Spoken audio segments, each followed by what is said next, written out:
শীত বাড়ার সাথে সাথে হাঁস খাওয়ার ধুম লেগে গেছে, যার কারণে বাজারে সরবরাহ বেড়েছে।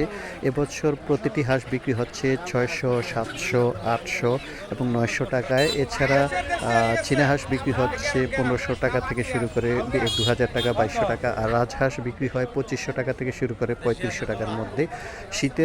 শীত বাড়ার সাথে সাথে বাজারে অনেক হাঁস সরবরাহ বেড়েছে, সেই সাথে ক্রেতাও বেড়েছে। শীতের সাথে আসলে হাঁসের মাংসের একটা নিবিড় সম্পর্ক আছে। যতই শীত বাড়ে হাঁস খাওয়ার ধুম লেগে যায়, হাঁস খাওয়া বেড়ে যায়, যার কারণে বাজারে হাঁসের সরবরাহ থাকে শীতে বেশি।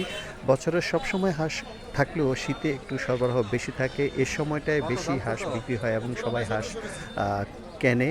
যার কারণে বাজারে বিক্রেতারাও হাঁস নিয়ে বসেন এবং তারা বিভিন্ন রকম বিভিন্ন জায়গা থেকে হাঁস নিয়ে বাজারে তোলেন এবং ক্রেতাদের চাহিদা মতো হাঁস বিক্রি করেন। আপনি এই সময়টায় হাঁস খেতে পারেন।